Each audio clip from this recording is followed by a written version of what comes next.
Nah, kisah yang akan diceritakan malam ini, Wak, dikirim sama Wak kita yang bernama Tir dari Papua. Halo Kak Tir. Nah, pengalaman horor yang dialami sama Tir ini, Wak, terjadi ketika dia bekerja di salah satu PT yang ada di Papua. Dan sebelum masuk ke ceritanya, aku mau menceritakan sedikit dulu tentang latar belakang dari pekerjaannya Tir ini, Wak, ya. Nah, jadi PT tempat Tir ini bekerja, Wak, berfokus pada proyek-proyek pengembangan infrastruktur daerah di wilayah Indonesia Timur, macam pembuatan jembatan, jalan raya, dan juga tower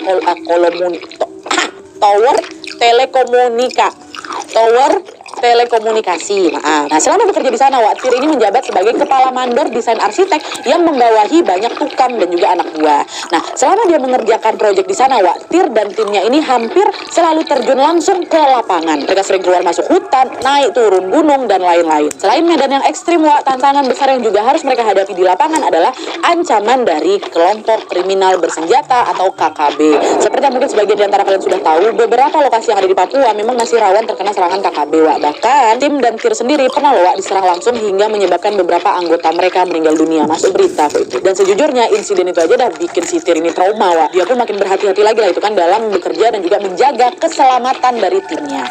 Terus pada akhir tahun 2018, Wak, Tir dan timnya mendapatkan proyek untuk membuat tower di salah satu daerah yang ada di pedalaman Papua. Nah, lokasinya cukup tinggi tuh, Wak, di kawasan pegunungan. Untuk naik ke sana aja mereka tuh harus diantar pakai helikopter loh. Selain medan yang sangat ekstrim, Wak, mereka semua ini memang tidak disarankan lewat jalur darat. Gara-gara apa? Gara-gara rawan tersesat di hutan dan juga bahaya nih kalau pas kali papasan sama KKB tadi. Nah, ketika proyek ini masih berjalan, Wak, kondisi cuaca yang mendadak buruk menyebabkan helikopter yang membawa perlengkapan kerja mereka itu jadi nggak bisa terbang ke atas waktu itu nih di hari itu.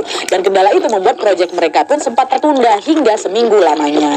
Nah, karena nggak ada yang bisa mereka kerjakan di atas itu, Wak, beberapa anak buahnya Tir, namanya ada Theo, Liben, Kama, Evan, sama si Arul ini tantrum, rewel, Wak. Mereka protes pengen turun ke bawah. Mereka bilang ke Tir, Bu Tir, daripada kita di base camp nggak ngapa-ngapain, lebih baik kita turun aja, kita selesaikan aja pekerjaan yang di bawah dulu, Bu. Nanti kalau misalnya cuacanya udah membaik lagi, baru kita naik lagi, kata mereka. Nah, Bu Tir ini jawab, mau turun gunung pakai apa kalian? Dan kan tahu kerjaan kita nih tertunda gara helikopter nggak bisa naik ke sini ya kan? Gimana kita mau turun? Ya udah nggak usah pakai helikopter, Bu. Kita turun gunung jalan kaki yang apa? Karena salah satu di antara mereka lagi jalan kaki masuk hutan. Nggak ya, aku nggak mau ngambil resiko. Warga kampung sini aja sering nyasar di hutan, apalagi kita. Nanti kalau misalnya kita papasan sama KKB gimana? Kalau udah, Bu, tenang aja. Kami sering kok keluar masuk hutan, aman, Bu. Nggak, saya nggak kasih izin ya. Kita tetap di base camp sampai cuaca membaik, kata Bu Tir kayak gitu.